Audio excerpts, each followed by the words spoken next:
whether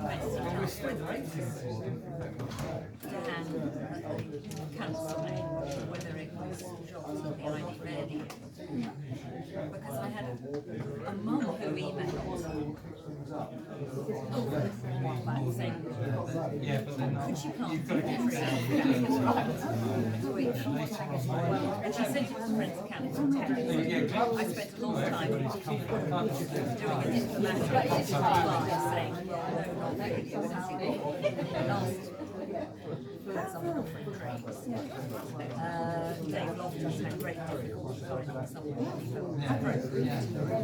Look, so what about like in the various things like offering drinks for their gardens? I'd like to have see if they want to reps. So Carolyn said, oh no, I don't want to alarm you.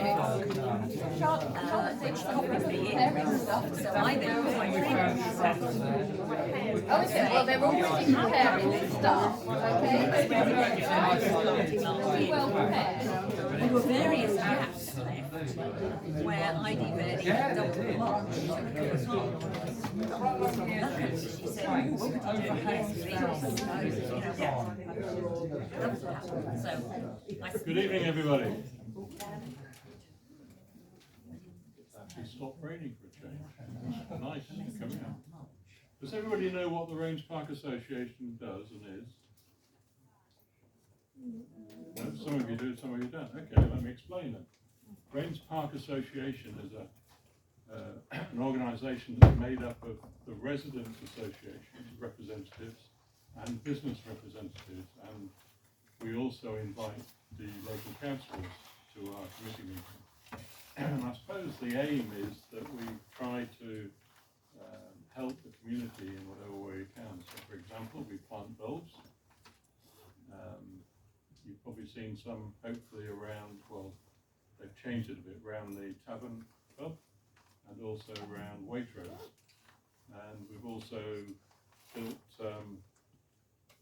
this little thing over here that this gentleman organised with the AstroTurf and the seats and so on, which I think made a big difference. And we lobbied to get rid of the rubbish that was there. And we also lobbied quite hard to get the railway embankments tidied up. And we're going to have a session later on, I think, that we're going to have a presentation about that. But, some of the stalwarts of the committee, here, and here, if you don't know them, they've been members a long time and done a great deal. And we've also been lobbying, Chris Lartman and I have been saying, will we live long enough for the south part of the railway line where the tunnel comes through. There's a triangle we're trying to get cut off there to make it easier and safer for people to move around. But we've been lobbying for that for 10 years, and there's an agreement now that's supposed to have been done, but getting things done and finished is, so Chris and I got to struggle on until we're in our hundreds, I think, to make sure that that happens.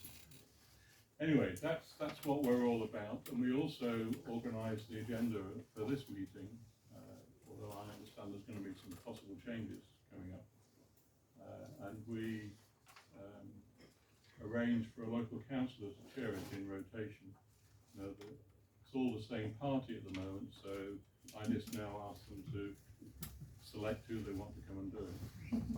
But, previous 4 years it was a bit more complicated because we had different parties in different wards. Anyway, I'd like to now introduce Jessie Flack, who's councillor in this area and is going to chair the meeting. Thank you. So I'm Councillor Jessie Flack. I'm one of the councillors for Raynes Park, with Matthew, who unfortunately, Matthew and Victoria, who unfortunately can't be here this evening.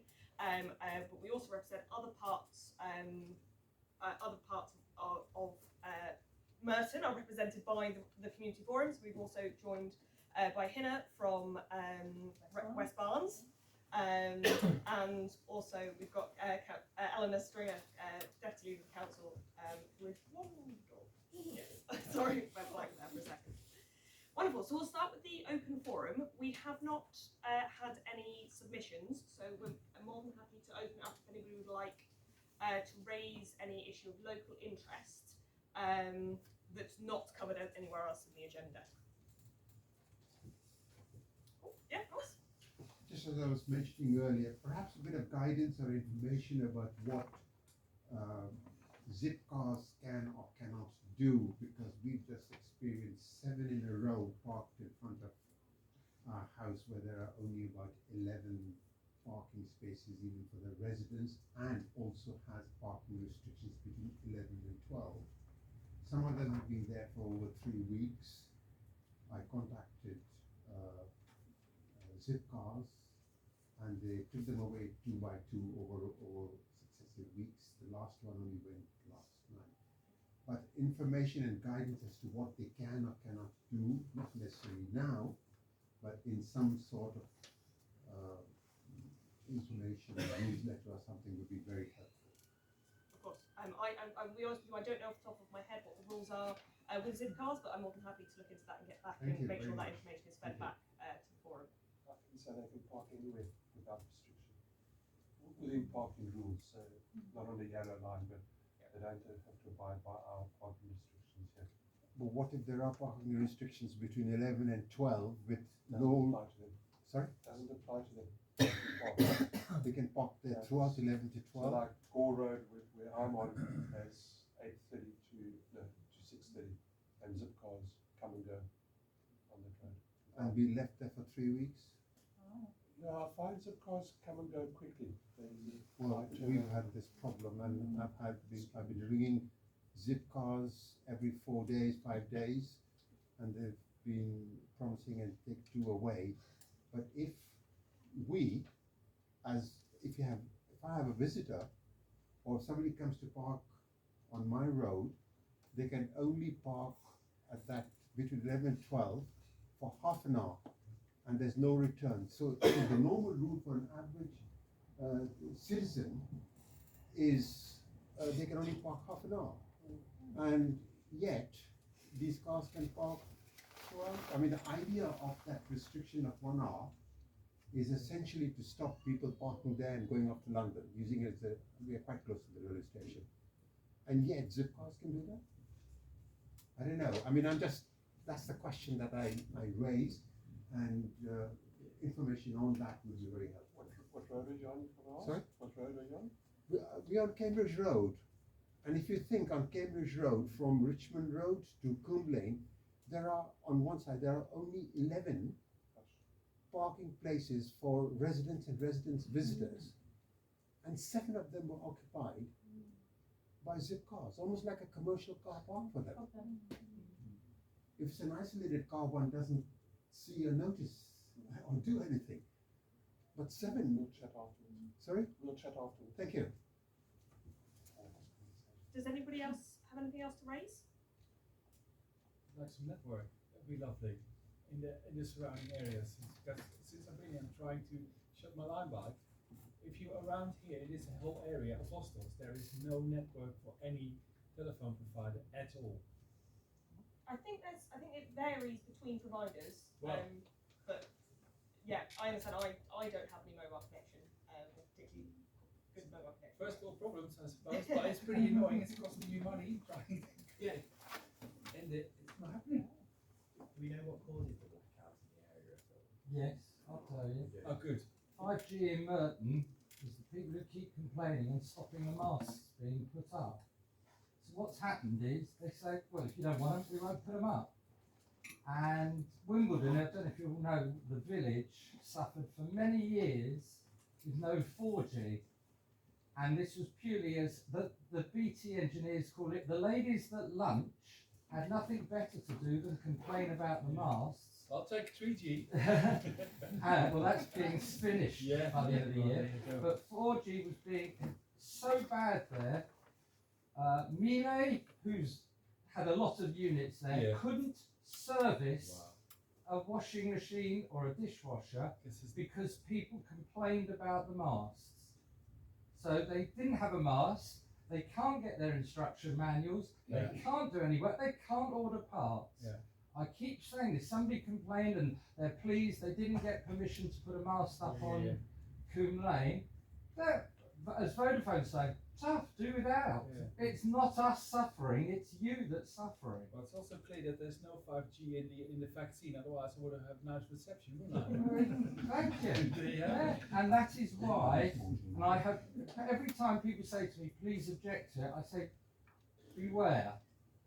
Your lives are going to be needing it. Yeah. Also, the parking guy, you do the Ringo. Oh yeah, Yeah. Same And story. everything's fine with paid.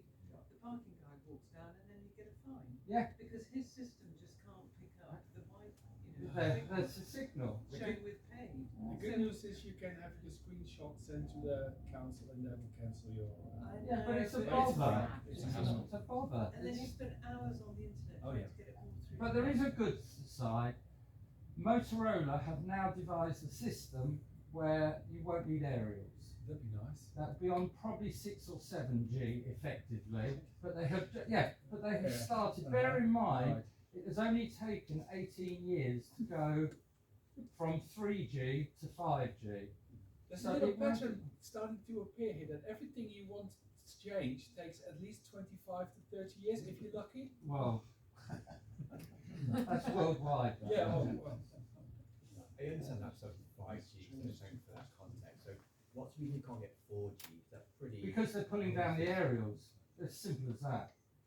They're not. They weren't allowed to put them up enough up, and where they have to want to put a 5G, because people say you can't have it here, we don't want it here. They say right, we'll swap over what's already existing. So they take down the 4 and they put up a 5. Don't have to have permission for that. right. Yeah, and that is, keep complaining. I keep saying, if you're going to object to an aerial, give them an alternative. Yeah. Yeah. Hi, I don't know if this is on the forum, but just around general crime in the area. So along the Apostles, I know it's kind of, you might call it petty theft, but in the last 2 years, there does seem to have been quite a rise in that type of kind of like crime, whether that be cars or packages being stolen. It's probably more noticeable since the police station got shut down. So does that get raised at these forums, like what's happening in terms of, I see the note saying that there can be increased patrols, but if that's happening, the crime's not stopping, if anything, it's going up. So I wonder whether there's any additional measures as part of that. So, yeah, that's the trigger. I'm politically responsible for our relationship with police and for community safety. So we have to spring us on debt for personality. So we have had some small rises in, as we said, mostly crime like burglaries and so on, and parcel thefts and catalytic converter thefts. That is the main issue. We are one of the safest boroughs in London, but the crimes that we do have are like those, and they are obviously very noticeable to local residents and really affect them. You'll be aware of lots of changes going on with the police. And locally, this has meant that we will be getting an additional staff member focused on neighbourhood policing in Merton. So more of those kind of safer neighbourhood teams out and about doing the crime prevention work and being really visible and working for local communities. Tomorrow I'm meeting that man, there's Luke Mooney, who's going to be doing that role, superintendent, and he's brilliant. We've also got a new basic command unit commander, Claire Callender, again is new to the role. I'm seeing her again tomorrow. So I was going to raise with her our concerns in Merton are, yes, we've got some more extreme issues with kind of robberies of young people, like muggings, and we've had very sadly a murder very recently in Mitcham. But actually the bigger issue across the rest of the borough is about how do we prevent and catch the perpetrators of these kind of ongoing thefts. What I would urge you to do is find out who your local safe neighbourhood team are, get in touch with them, make sure they know about the issue. Firstly, make sure any crimes are being reported. I know sometimes it seems like a thankless task because you think, oh, it's not going to get investigated. But that's the police's greatest bugbear. So they need to know where things are happening and then they can put those additional patrols in. And you can do it online very quickly. If you go to met.police.uk, I think it is. It's one of the 4 options of straight away reported. And yeah, get in touch with the local team and your local, or is it here that there is an active ward panel? There is an active ward panel, and I think it went into a slumber for a little while, but it has been reactivated. So if you'd like to get involved, we meet every couple of months, and it's really good. Our safe neighbourhood team in Raynes Park are excellent, and actually the apostles can say they've had a little bit of success working with police catching a parcel thief very recently. So it's like Councillor Stringer said, like if you report it, there is action that can be taken. And just one other thing with what the actions that we're taking as a council, we're about to invest £1.3 million in renovating our CCTV for the whole borough. That'll be, we're having to, that's the previous discussion, we're having to upgrade the broadband first. That's going to be It'll be high definition cameras so that there's a major control room in Mountain Civic Centre where they have a police radio sitting there so they can hear if the police are looking for someone, they can instantly look at the cameras there. That's being upgraded over the next year. That will also improve our ability to kind of spot and catch the stuff. So will the price of the fines go up then? In order to finance that? No, it's already built into the budget, don't worry, that's an additional. Anything else? Yes. Just as a plug, Chessie, the West Barnes local police team are just as good as the Raynes. Panel's great, yeah. Great. Okay. Well, then we'll move on to an update from Merton Centre for Independent Living. So Pippa. And Stephanos, where do you want to be? Here? Do you want to stand up and come to the front? It really would be easier. It's easier to hear with the shape of the room if you're happy to come to the front. Put it on the table. Yeah.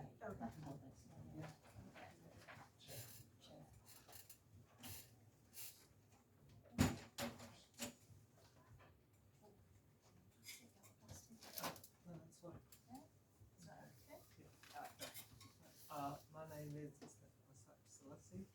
I'm the Vice Chair of Merton Centre for Independent Living. MSIL was founded in 2008 as a steering group led by disabled residents of Merton who wanted to create a deafly disabled people's organisation that was for and controlled by them and promoted the social model of disability. Since then, MSIL has grown and is now involved in 3 major policy areas: information and advice, challenging discrimination, and achieving change locally. Within information and advice, caseworkers work with service users one-on-one to help claim the benefits that they are entitled to, such as personal independence payment, and also help with applying for care packages. The service is currently oversubscribed, but we hope things will improve in the light of the extra funding we have received from the Civic Pride Fund. Independent of this, we have recently begun offering advocacy services with a focus on access to primary health, a need for which we identified in our strategic review that began last year. Our challenging discrimination project has seen us mentoring a number of disabled people's organisations over the past 2 years through a pan-London disability hate crime project to assist in developing their hate crime services based off our own experiences. We also have done policy work through our Achieve Change Locally project. MSIL has been talking to our members about access issues they have faced around Merton and then met with the developers of Central to give our input about the development plans. Our former policy director has been working hard to develop a relationship with Merton Council directors and councillors on a range of issues, including direct payments, care packages, financial assessments and housing. We will be looking to continue to build on this good work. MSIL has also participated in policy forums, so we listen to and work with other disabled people's organisations and individuals on issues from housing to the cost of living. For example, we are part of the Disability Poverty Campaign Group and the Fuel Poverty Task Force and have written to MPs and the Treasury about government policy. We host a monthly craftivism session for members as well as non-members, where we discuss topics that are important to us and make some arts and crafts. It provides an opportunity for people to meet up. In December last year, we had one session about how people were affected by the cost of living crisis. One of the main issues facing disabled people last few years have been living to and continuing to live with the consequences of the pandemic. MSIL have found that members suffered from isolation and reduced care provision. Their mental health and sense of independence suffered as a result.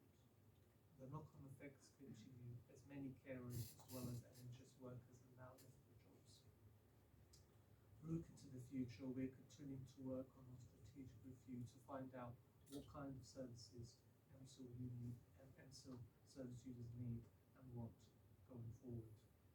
I'm particularly keen about MSIL starting work with younger people, which is something I will hope to do in the future. As Vice Chair and Trustee, I've come to realise how difficult it is for DDPOs to do all the things they can possibly do. There are so many directions you could go in and never enough money and time to go in all of them. But as long as we do our utmost to remain in touch with the needs of our service users and monitor events and changes, we should do well, all with the hope of maintaining and improving the rights of disabled people to live independently and continue to be an active part of society.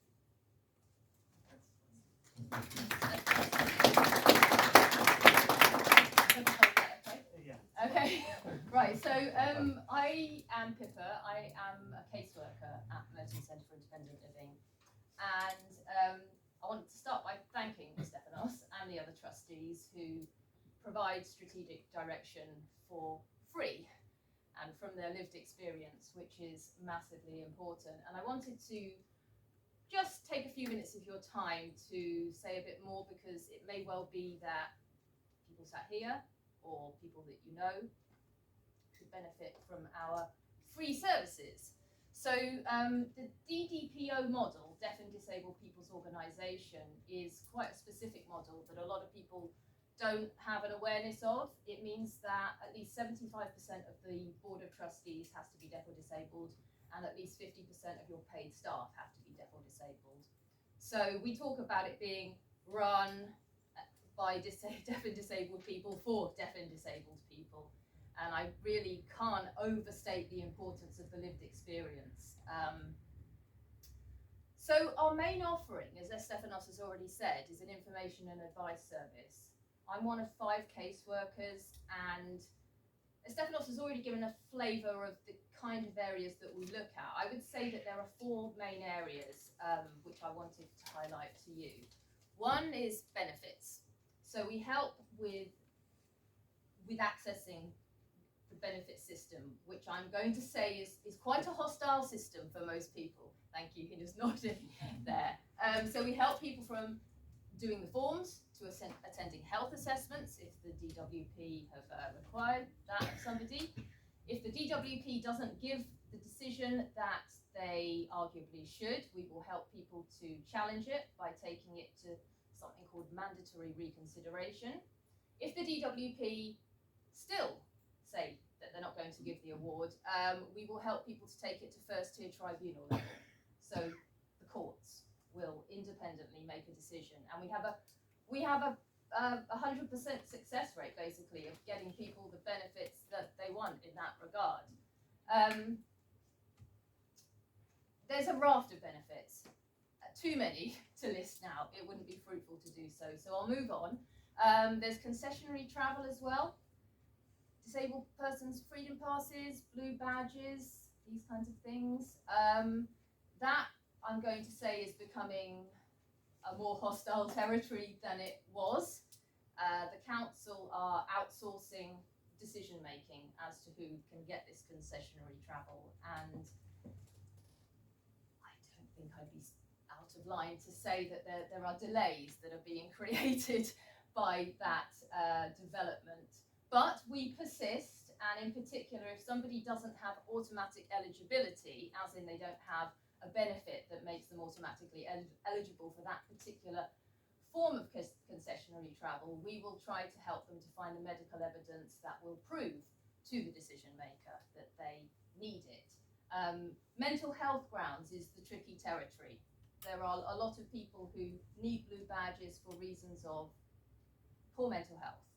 And that doesn't seem to be recognised as much as if somebody has an obvious serious physical disability.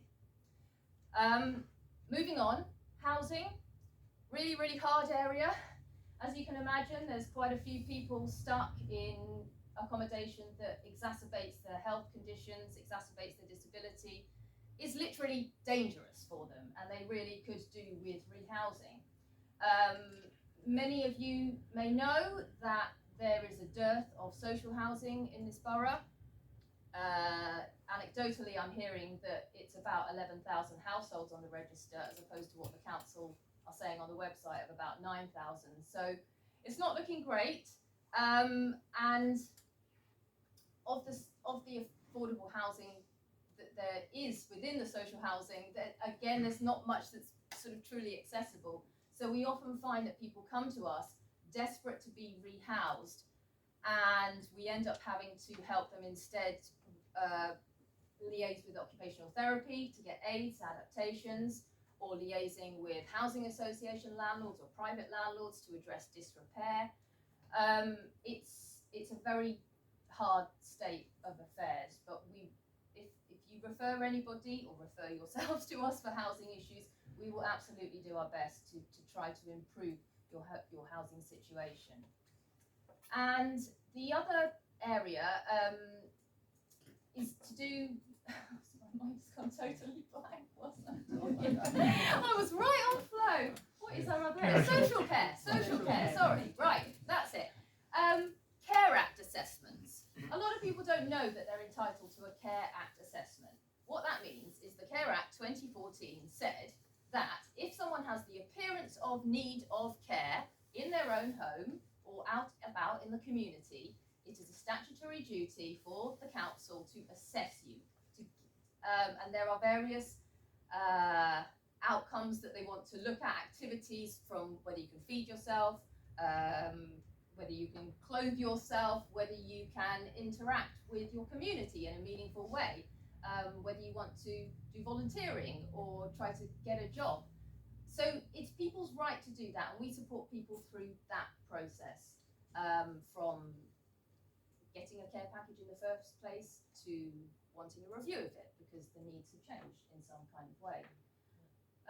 So if you're deaf or disabled, or you know someone who's deaf or disabled who could do with some help with any of those areas, don't hesitate to call us or email us. I think I just want to say a couple of other things, if that's okay. Craftivism and chat you mentioned. Now, Stefanos explained what that is. The word craftivism, we didn't coin that ourselves. It's craft and activism, and that's the idea, really. Just to spell that out, that we're using art to help people to raise their voices, to amplify their views. Of course, not everybody likes the art bit. Some people want to talk. That's fine too. And finally, Stefanos mentioned access in the borough. Now, we are quite near to a train station that's really quite bad for access. No, I know that that's already on the radar of lots of people here. Yes, step-free access, it's not only Raynes Park, there are other places, I think in West Barnes. Yeah, maybe we've got you're it trying coming to now. assist. Work Yeah. is begun. Exactly, Yeah. right. So it's a slow journey, but all the efforts are appreciated. And we have a group of access champions. We're looking to get more access champions. You don't have to be deaf or disabled to become one. If you're interested in increasing access for all in the community, again, contact us. The latest thing we've been banging on about is public toilets, because there's been a consultation, and so we have a lot to say about that. I think that's it. I've just brought some leaflets, which I'm going to leave on the table, because I may not stay to the end, because I'm not feeling tip-top today. And my... Can I just say one Yeah. thing? Yes. Just about our service users, like EMSIL, we don't just think of disability as purely being physical. It's also mental health, neurodivergent. So even if you may not think that you're eligible, you can always come to us and ask. It's about people who identify as disabled, regardless of whether it's physical or mental. Yeah. Doesn't matter for us. Yeah, it's a great point of clarification. Yeah, we are pan disability, but also if people don't identify with that phrase, but still think they could benefit from our services, come along. And you know, if we can't help you, we'll signpost you the best that we can. Thanks for listening.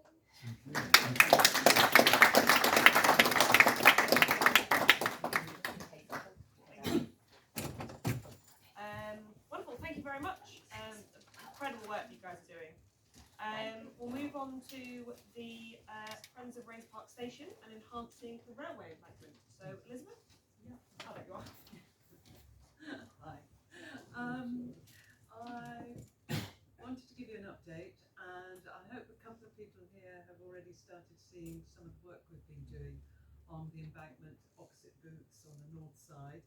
And just to say that the Friends of Raynes Park Station has been officially established, and it's recognised by South Western Railways and Network Rail, because we've got two masters on this initiative to try and get the railway to look a bit better, and it sort of shoehorns nicely into the fact that we want the station to be so much better, step-free access, and getting that bit of land on the south side.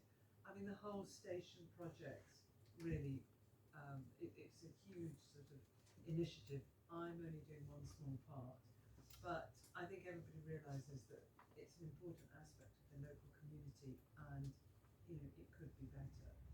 But what I picked up when talking to people in various bodies, we have to show some sort of initiative and show that we want it to be better and demonstrate it. So that's why I've started on the embankment, and we're up and running. We've it took 1 year to deal with Network Rail, who own that embankment land. It's not the South Western Railways, and we have a community licence agreement. 1 year's work here, 14 pages, and I've read every single one of them. So we're official, and we have Network Rail support there. We've got a great guy, Jack, and he's sort of quite committed and helpful. We started last week on trying to clear some of the undergrowth from the embankment side, and Mike are here tonight, and we've got a sort of core group of volunteers. Anybody else would like to join, please, you know, don't be shy. And at the moment what we're trying to do is just clear the undergrowth, get the ivy removed, the brambles, the weeds, and try and sort of build some sort of horizontal pathway so that you can actually move around the embankment.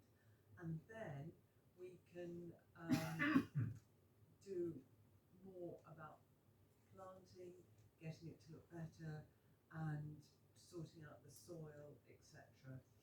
We are sort of, one thing that did occur to me sort of over the last week while we've actually been digging around, we're going to need some sort of professional advice, because in order to restrain that embankment so that all the mud doesn't just slide down and expose tree roots, there is some sort of system where planks have been erected on metal stakes, but we're going to have to relook at that, and I think that we're probably going to have to look at some sort of fundraising to bring in some expert advice here. And it's not something that a group of volunteers can really do, but that's down the line to think about, and in the meantime we'll just carry on clearing it so that we know what we're dealing with. Network Rail have promised me that 4 or 5 people can come along in the summer, because they run community days when their people have to go and work in the community. So we've got some sort of people coming down, and it'll be a community days sort of working session. Rubbish clearance is the biggest problem at the moment. People are doing tip runs, but we're going to have to try and sort out some sort of long-term solution with the council. I don't know quite how we'll do it. It's mainly green rubbish, but there is an awful lot of sort of debris, blocks of concrete, stones, and the usual sort of bottles, glass, etc. So somehow or other we'll have to sort of find a permanent solution. And that's where we are at the moment. But I think keep looking, because in the next sort of 6 to 8 weeks it should look a lot better. The other project under Friends of Raynes Park Station that I'm sort of trying to sort of bring to fruition is to get the actual station platforms looking better. I've got an idea to plant a wildflower garden along the platform 4, because there's a whole sort of strip of land that's just weeds, but I need South Western Railway's permission to do that, because there are some cables there. So a wildflower garden would be great, because we wouldn't need to dig. It should sort of run itself. And then planters, and get the bookcase replaced in the waiting room, and get the book swap enhanced with the involvement of the library. It's pretty good. You've been running it, Chris. And I think if we can sort of try and take that over. And South Western Railways have, the community rail team, have promised me a poster site for the Friends of Raynes Park in the waiting room.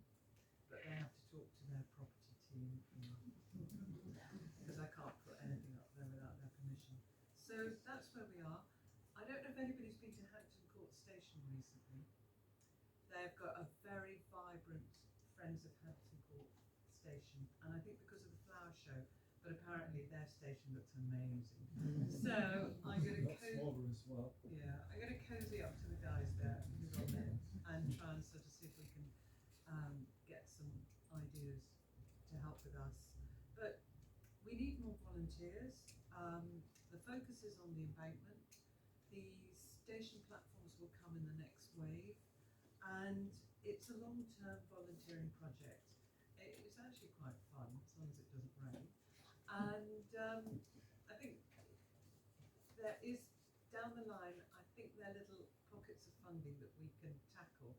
And I'm going to come to the councillors, because once we can show that what we've done, there's a civic pride pocket, and a couple of other, the Department of Transport has money which they put into community rail.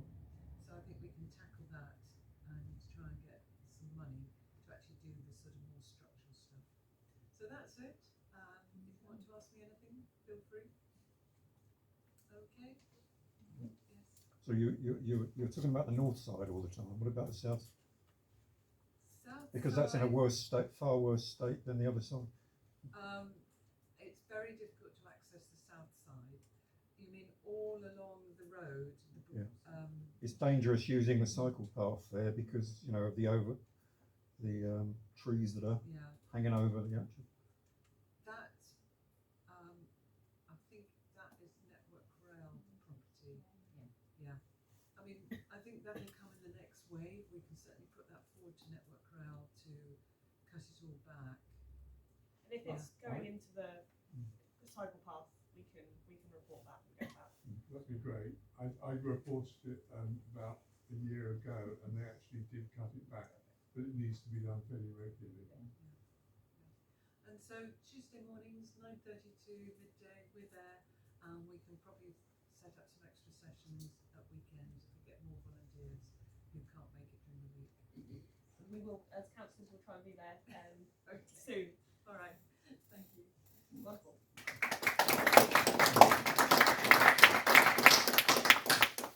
Great, so we'll move on to the general updates led by Tony and Chris.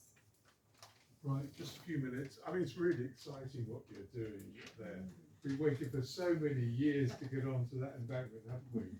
And it's a huge job, but it's already started, and, It looks better. and it's going to be brilliant.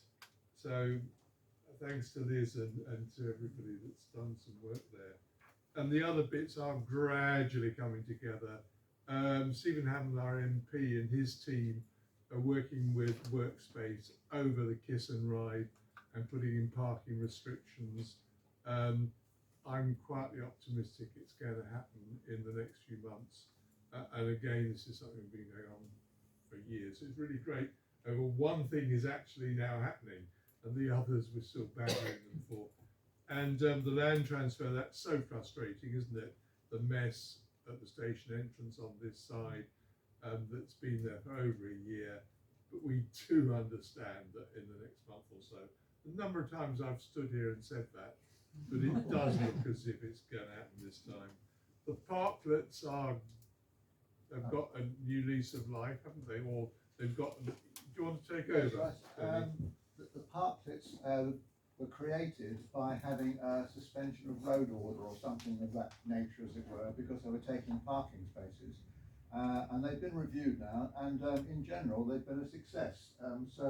I hear from Paul McGarry at Merton that in the process of renewing or formalising the traffic orders for parklets, where businesses are finding them successful. And fortunately, Lion and Time likes their one and is going to be looking after it as well, taking over responsibility. So that one has worked very well. The one on the south side of Skew Arch works very well, but it didn't need a road order because there were no parking spaces taken. So the two parklets we've got, we're going to keep, which is good news.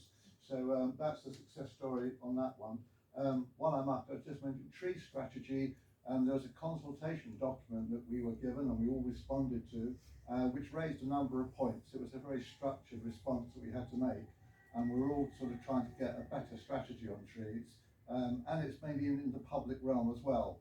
So it's as we've seen, sometimes you see the gas board come along, totally ignores all the tree guidance, and we sort of think, what can Merton do in the future to somehow control these processes? Because it's not Merton's problem, they're not doing it, but some of these organisations for services are completely cavalier. And I've got a horror story of pictures from right opposite my office of the things they were doing with paving slabs chucked at the bottom of trees, and you just wonder, fortunately they're all coming into leaf again, but it's more luck than judgment. So we're hoping that the tree strategy will be able to give more force to the council to look after trees.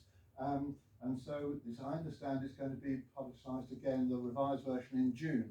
So hopefully we'll have a strategy that will give us a better belief that trees that are planted will continue to grow as well. Because we always know the statistics, chopping down trees is a finite number, we're sure. Planting trees doesn't mean the tree's going to survive.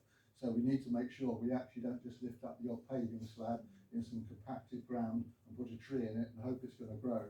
We're hoping we have planting practices that are actually improving as well. Question, sorry, on that, on the tree strategy, does that include pollarding of certain rows as well? Well, it covers all operations. I think there is an issue about scalability of the right tree in the right place, that sometimes you find, because of caution on clay and shrinkage and everything else, a big tree goes and you get a small tree put back. And because that's a sort of self-defense mechanism, also requires less pollarding as well. So, but on the other hand, we're all let down, as it were, because you have a line of what used to be London plains and you end up with hawthorns. That's not the answer, really. So we're looking to see a broad strategy and see how far the comments have been able to be taken on board by the council. Can I also just add to the thing about pollarding, because I've been asked to raise this, and it is about pollarding trees that are already there, which is not happening at the moment because I think there's probably not the budget for it. But I mean, it's marvellous to have more trees and have them looked after, but the council actually need to do that, and they're not looking after the ones they have at the moment. So I've been asked to raise this because we have trees in our road that need to be trimmed back every year, and they haven't been for a couple of years now. No, well, certainly lime trees are ones that are very popular ones to come back because they spring back and they're quite well behaved when they do spring back. But it does look like sometimes the samurai swordsmen have gone crazy down there and some roads. And it is often with limes, you're just left with just one tree stuck up. I was going up Durham Road, where you see all the liquidanders were looking very good, but the limes have been slaughtered. So it's not a very even way of looking after them either. But at least we've got a tree strategy emerging, and hopefully that will be acting as guidance and will be guidance on how you manage the trees that you are putting back as well. So it's not plant them and leave them, it will be the longer term management as well. Can I just ask which street you're talking about? Aston Road out here. Yeah, so we've got a similar issue on St George's Avenue. It's actually also a matter of kind of safety, because some of them now are pulling off the streets and going to disabled access. If you're basically partially disabled, you won't get on there anymore. So people who are partially sighted are really struggling. It's also quite dark. So I appreciate it's great having a strategy to replace good trees with good trees, but it's going back to that point that one of the road reclamation over there is the maintenance of our existing trees, which doesn't seem to happen. I know Chris gets a headache probably at the I will also say as councillors we're very aware, particularly of Prince George's Avenue, but of Aston as well. We are chasing to make sure that they are pollarded, and we are continuing to make sure we are raising that as an issue to make sure that where it's causing issues, just trying to help residents as much as we can. I think also part of the strategy is to have a vocabulary of trees that are appropriate to where they go as well. Because I can't remember the figures, I'm probably going to misquote them, but there's something like 204 different species of trees in Merton. They've got 6 different types of prunus, cherry, as well. So again, it's getting the right tree in the right place, because I have to say the one tree we got in the bell mount of the station wasn't the tree we wanted, but it's there because we wanted a straight stem and branches that came out, and you sit underneath it, and what we've got isn't that tree. But anyway, hopefully we'll learn from the past and we'll make better decisions in the future, really. The flooding review we mentioned before, it wasn't due to report until about July. It's a 6-month study, but you've seen we've got a small parklet, as it were, or rain garden that's happened in advance of the main works. There was money available apparently, so that's why it was done as a sort of trial, but hopefully this whole strategy will need a bigger scale response in Raynes Park, combining the agencies of the council, Thames Water and others, seeing whether it's capacity, whether it's how the water gets into the capacity, this sort of thing, and what we can do. And hopefully we said we can actually get better, bigger rain gardens as well. South of the Skew Arch, it's another place where we could actually do something creative there, but we have to wait for what the report findings are and then see how Merton take that on board and where we go from here as well. But it's obviously, as we said before, it's a big strategy. Network Rail were going to be involved, but as Liz found out, it's much better they just send money and don't turn up. It works better that way. So it's a multi-agency effort, but we'll wait to see what the results turn out like. So I think those are the latest things. Things are ongoing, but as we all discovered, it may take more than a year or 2 to get things into place. So that's as far as we know at the moment. Quick update on flooding as well. This is a very new development, and I'm cautious to say complete success. But the leak on Durham Road has had works done on it over the weekend by Thames Water. It has survived the deluges of the last 2 days. There has been no leak. It's open now. So it's hopefully it will continue to, but it hasn't quite had a test of several days of heavy rain. It's just had 2. But we are very optimistic that we may finally have cracked the Durham Road leak as well. Yeah. Great. And moving on to planning updates. Okay, thank you. So, a few things. Firstly, there's a planning application to committee tomorrow night for those who enjoy that sort of thing. It includes the planning application for Woodland Chase Station, and as well there's a letter from the cabinet member and the head chair of the planning committee to the Secretary of State regarding the lesser site. It was referred up to the Secretary of State last November-ish, and nothing has happened since, so the letter is asking them to expedite that decision and get on with it. So that'll be considered there. 2 major applications are in at the moment. 565 Kingston Road, that's the PAG battery site of PAG. The application there is for demolition of the existing units in order to provide 9 residential units, a school for ages 9 to 13 with a capacity of 180 pupils, a teaching college. That's special needs. And independent, so it's private. Yeah. It's private, workspace community centre and then access and car parking spaces. That application is currently under assessment. And hot off the press, the application for the manual plastic site is in.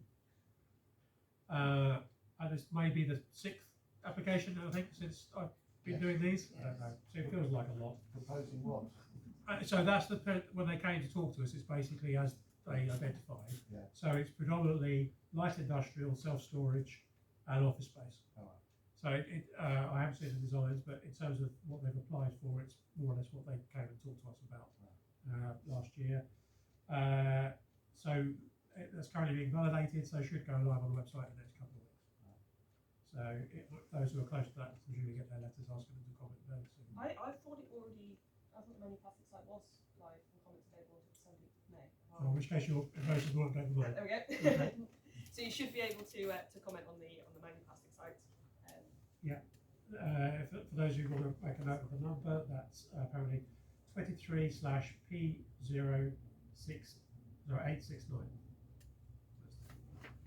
I'm not sure if you put in, it's 579 to 589 Kingston Road. Okay, what's that? Any questions on any planning updates? So this latest planning application is presumably just another one where they get 5 years permission and do nothing. So I can understand how you might fit that. Well, I mean, when they came to do the presentation here, they were very focused, and it seemed like there was a very specific plan, and Access Self-Storage seemed to know what they wanted to do this time around. So, but you know, the proof in the pudding will be when they actually start to do stuff. So I guess maybe it's time if they don't do it this time. The council thinks about compulsory purchase for housing. I can put that in the notes.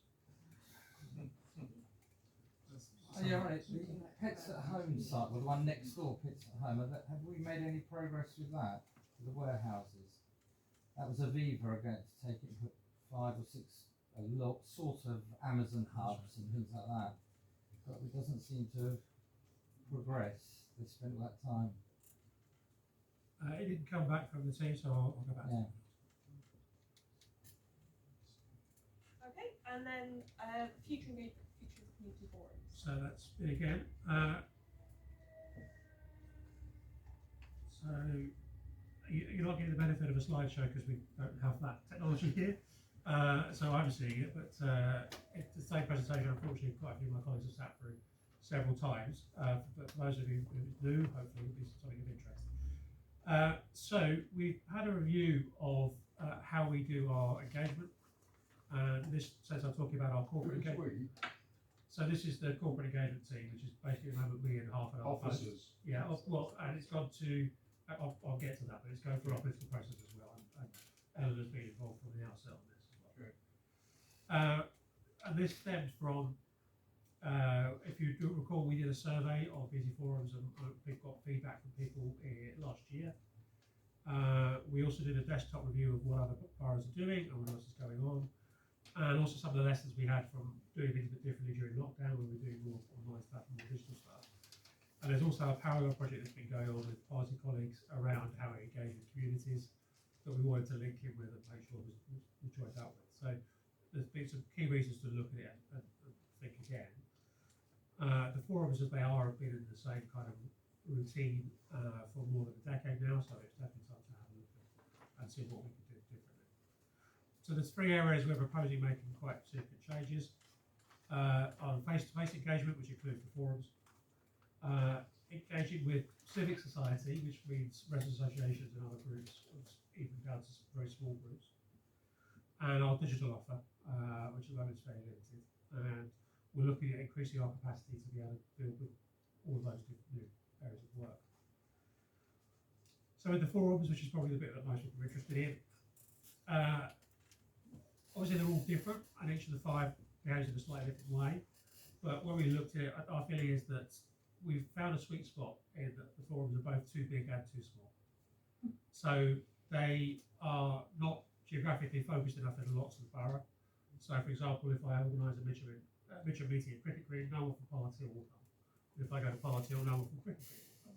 So at the moment it doesn't quite match the geographies of how people see where they live. And equally, they're too small to get a sort of high profile activity and get people really interested in it. So we want to try and resolve that. We're going to look at hosting 2 events at each town centre each year with a very different format. So one, we're looking at a sort of question time style format where leaders, the cabinet members, other people from public services, so we've been talking to the police, NHS, etc., are there to be quizzed and challenged and be accountable. And in the other meeting, more of a citizen assembly type approach where it's not us doing the talking, it's you sitting around the tables together and coming up with solutions for those areas. So it's more interactive and hopefully you get more out of it. But we'll also want to build in support for local activity as well and end up with different arrangements in different areas. So where there is a forum that works well, and if you want to carry on meeting in this format, we're happy to support that. So that can carry on. It just will be these other activities going on as well. But that won't be right for everywhere, but it may be right. But what we won't do is a one-size-fits-all. So the other areas which relates to that is the civic society stuff. There are lots of really good groups. Some are very well structured, some are very formally robust. So obviously, around here, the Raynes Park West Barnes Association, something like Merton Park has got that, Collins Wood has got that. In other areas, it's a WhatsApp group for a street. But we don't know that as well as we could do. So we want to try to build up a much more accurate picture of who's doing what. Is it a genuinely engaged group? Is it one person and their dog? Or what level of activity is going on? So mapping that coverage and reach is going to be important. But the key objective is to build trust and communications with those groups. At the moment, the interaction tends to be there's something horrible going on in planning, or there's some other problem, and it's an us and them situation, and it's not a dialogue. So we want to try and shift that to have an arrangement where those groups have a contact with the council they can go to, ask questions, be signposted to other services, and can also get information out of us. So we're also going to set up an e-newsletter that's specific to those organisations, so we can keep them informed about what's going on. And a lot of those groups work in isolation, so we're also proposing bringing them together once a year for an annual event for them to mix it again and talk to each other, not with us there, but not just talking out to us, but to be able to work together as well to come up with different solutions and compare what's going on in each area. So colleagues will learn from Raynes Park, and Raynes Park will learn from Merton Park, etc. And the third bit is our digital offer. So at the moment what we have is a consultation hub, so all our consultations are listed on one part of the website. Sign up for alerts, and there's a survey tool attached to that, so we use that quite a lot for people who fill in online surveys. But we've got to try some of the other tools that are available and learn a bit more about what's out there during lockdown. And since we brought our tool a decade ago, the world has moved on quite significantly. So we want to add some additional functions to that and offer more choices. So we used a mapping software where we were doing your work project a couple of years ago, and that was quite a powerful tool that people could then put on a map, and we'll talk about that location, and that's what we have to say about the area. So we want to have something around that. Dialogue and chat functions historically were quite tricky for councils because people posted stuff up there that was very nice, like that. So it was quite resource intensive. You had to moderate everything and then analyse it afterwards.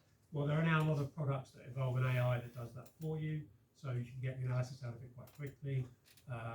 And so the GLA have a really good product they use with Talk London, and there are other products on the market that we can look at. And then the third bit we wanted to add to that is a residence panel. So at the moment we do a telephone or face-to-face survey with 1,000 residents every couple of years. It's quite an expensive thing for us to do. It's a very powerful tool in letting us know what residents think because it's representative. However, it often poses more questions than it answers because you can only go so far. I've got to cover a lot of topics in 12 minutes. I can ask one question about public health, one question about flooding, one question about the services. So it only tells us what people think, it doesn't tell us why they think that. So we want to look at introducing a residents panel where we recruit volunteers to be regularly surveyed online that will allow us to get an insight into what people are thinking about a range of topics. So instead of being able to do one thing every 2 years, we'll be able to do something every month on a different thing. So we can go into a lot of detail. Those are quite resource intensive to maintain, but the technologies have improved that you can do things online and make that work. So to make all of this plan work, we're recruiting 2.5 members of staff. an events manager to look at those big ticket events and make sure they work really well and deliver for residents. A community development officer to build that relationship with resident associations and friends of groups and other groups around the borough.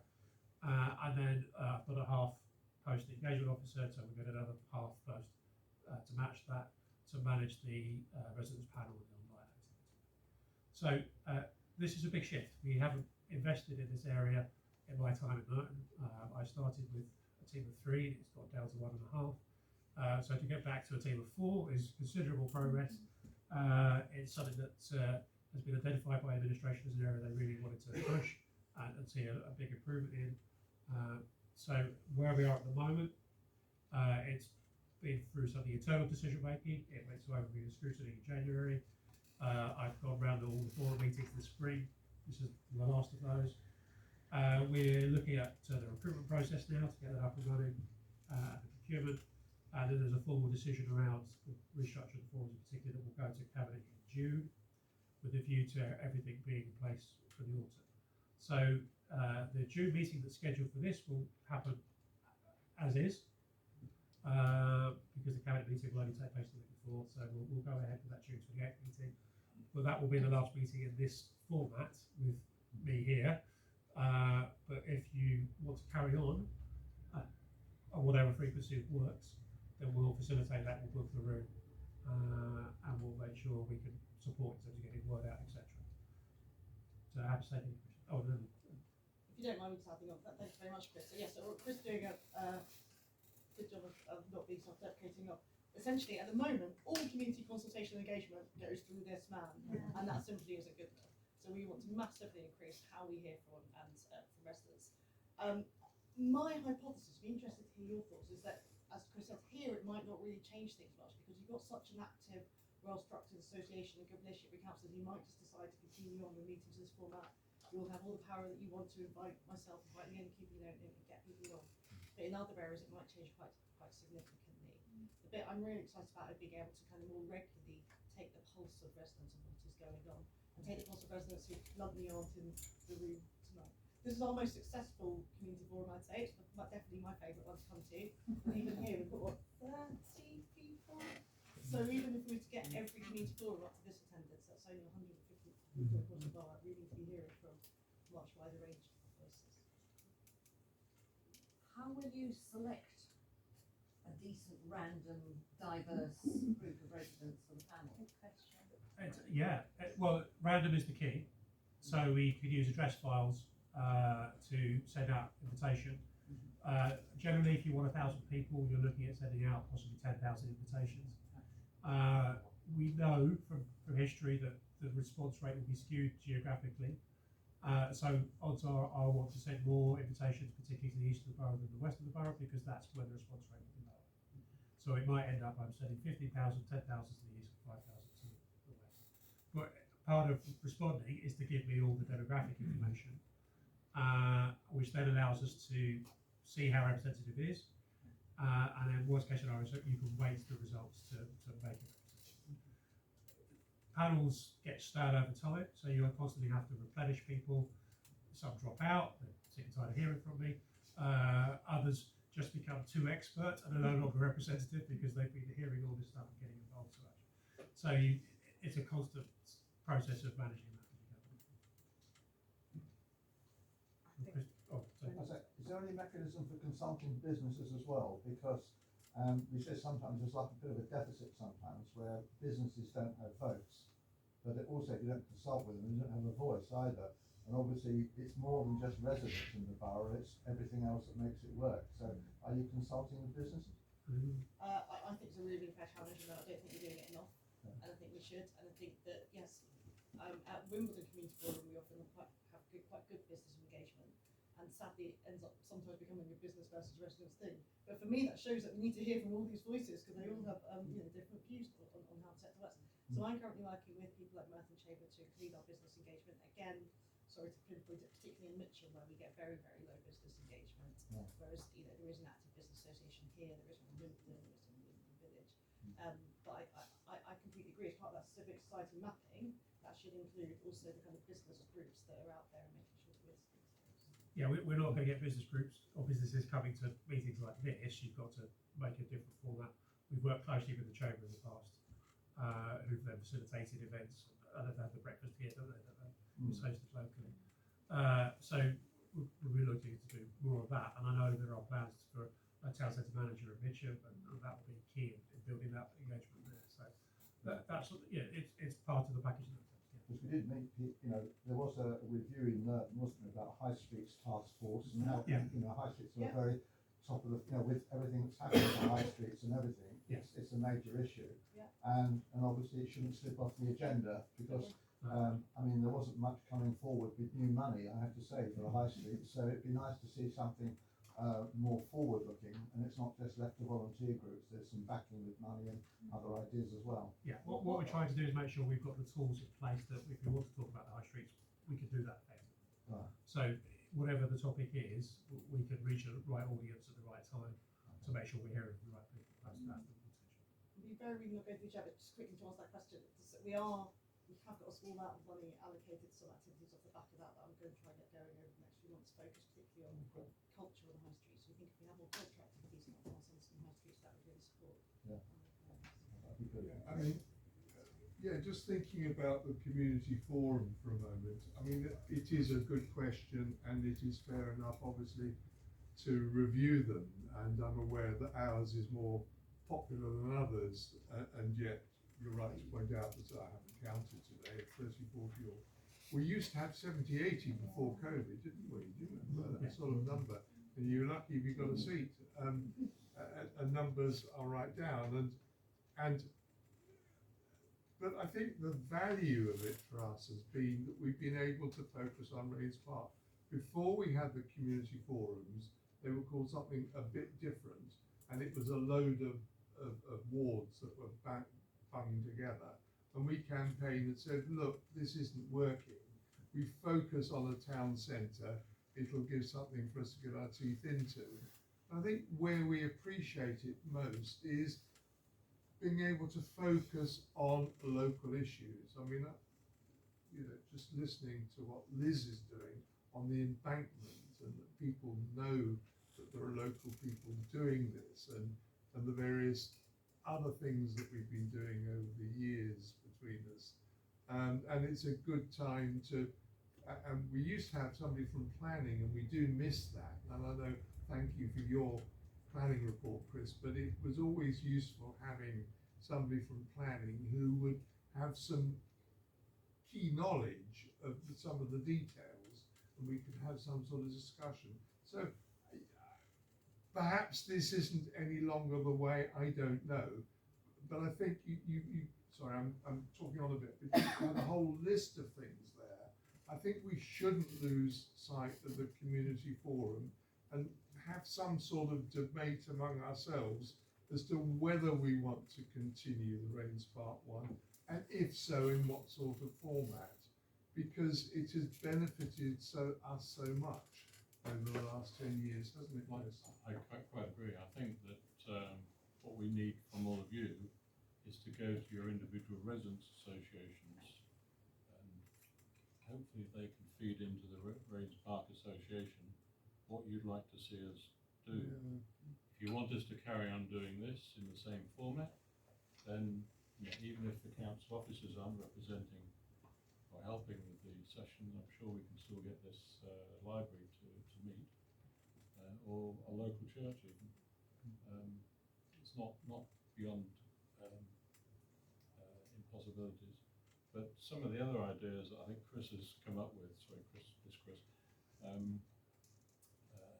are worth looking at as well. Maybe we do a bit of each, depending on what you want to do. But can we have a straw poll? Do you think we should carry on with this sort of format?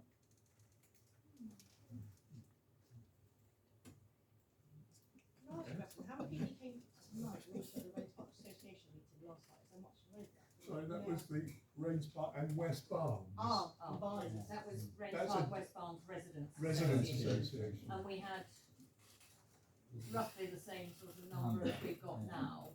With some over But looks like, but not probably fully. more West Barnes residents than Obviously, whereas here we've got more. Yeah, one that's person. one of Yes. the residents' associations. The Raynes Park Association is an umbrella organisation of residents and businesses combined. There's one or two reps from each residents' association that's part of the Raynes Park Association.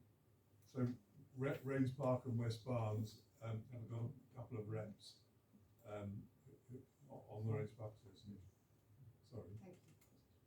Just one point to say about scale. One of the problems, a once a year mega meeting, I think, would get voices drowned out. I think one of the virtues of this scale of meeting that everybody can speak and one person can't dominate it, whereas I think you can, when you get some from past experiences of consultation, 2 or 3 very articulate loud voices shout out the rest, and the meetings become very difficult to manage to give everybody a chance to speak. That can be a challenge, but it's done well in other boroughs, and again, the Mayor of London does it, so I'm sure he has sat through a few of those. So if you get a good chair, and the idea is to get someone independent to chair those meetings, and marshal it. I suspect I'll be standing over the microphone. I'm 6'4", so that might help.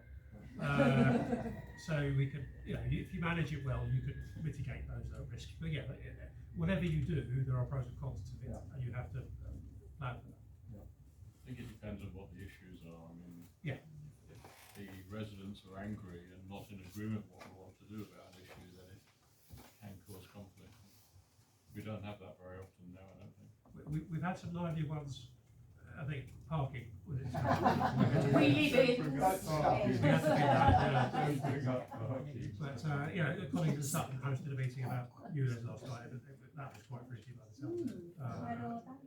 And people got yelled at and drowned out. So that it can be challenging.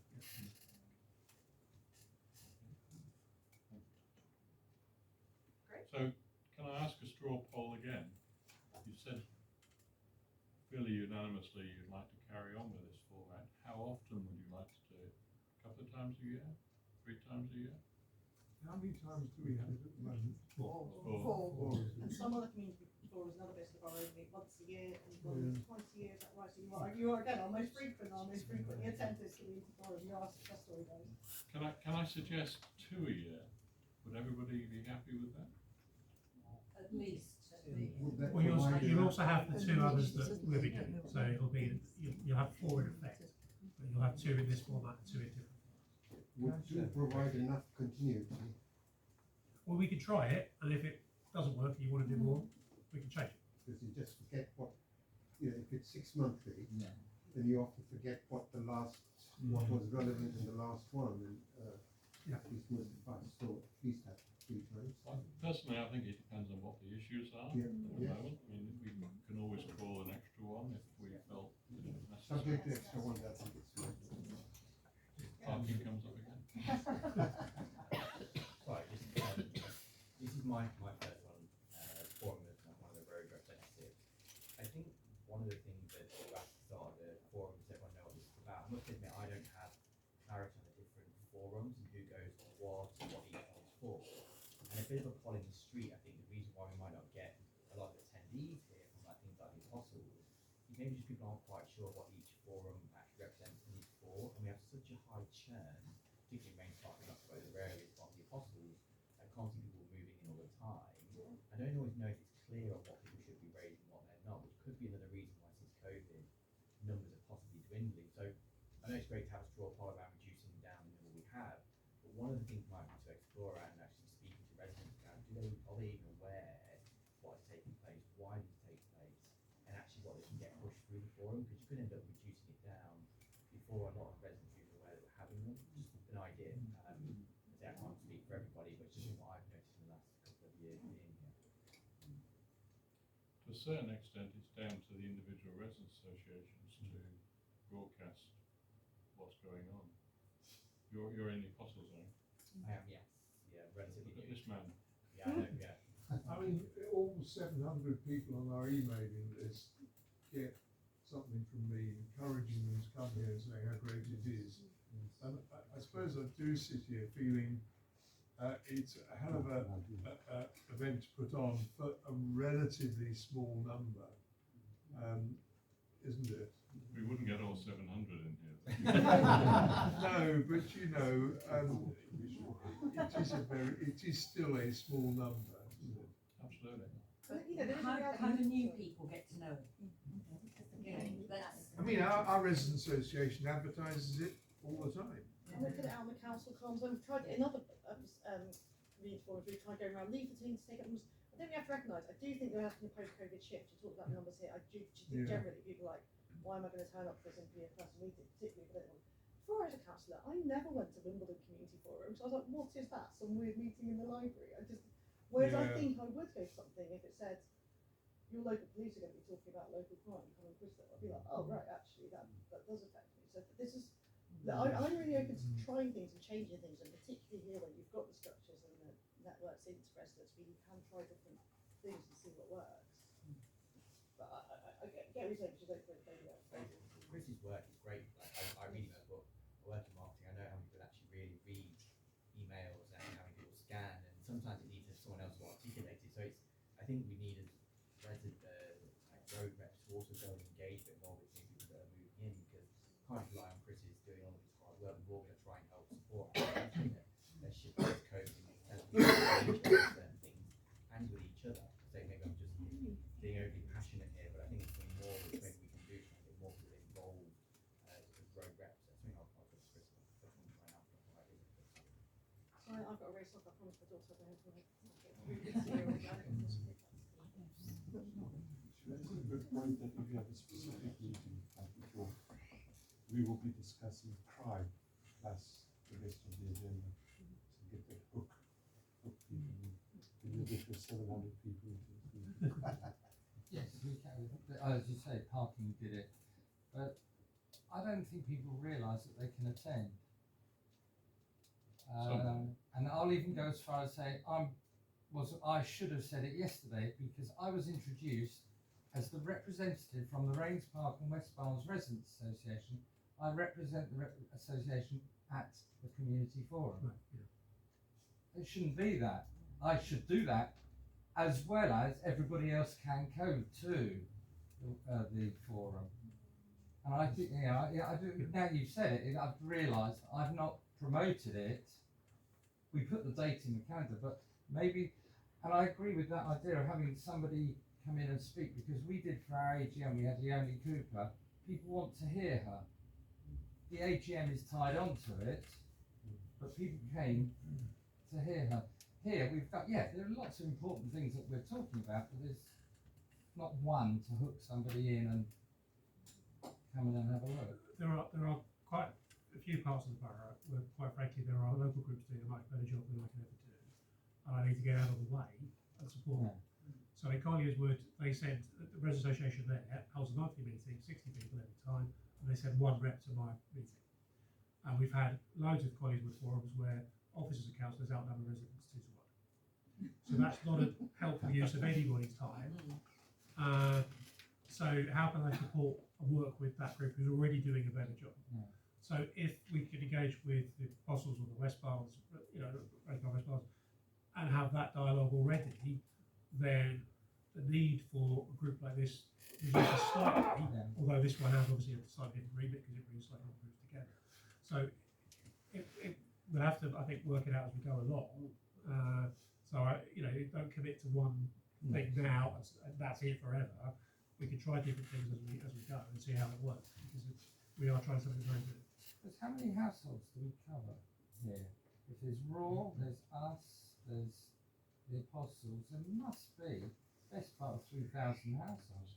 Raynes Park and West Barnes, so that's 4,000 households in West Barnes alone. 4,500 in Raynes Park. Exactly. So I noticed that West Wimbledon is being mentioned, because that's Raw. It's the first time I've heard. First time I've heard. Yeah, that's Raw in being Raynes mentioned. Park Ward. Yeah. Oh, hang on. No. Some of it is now moved into village. Some of those higher up. The higher. Well, one of the challenges with the geography is that most people don't know what they live in. So that, they might know their resident association, they might know their town centre, they might know their row of streets, but and particularly after we've now just changed the walls and people get used to if they pick the streets. So whichever geography we picked, it cuts off some groups from others. So that's why we're thinking about it being bespoke and it being relevant to that local area, what works in that area for them, and not being all town centres or all wards, because whichever one we do doesn't work in some places. So we need to be more flexible. I think the key thing there is that you've got to deal with specific communities. Yeah. I mean, ward boundaries may or may not be relevant. They've got one particular function to produce an area which can elect a representative, and they all have to be roughly the same size. That's not useful for any other purpose.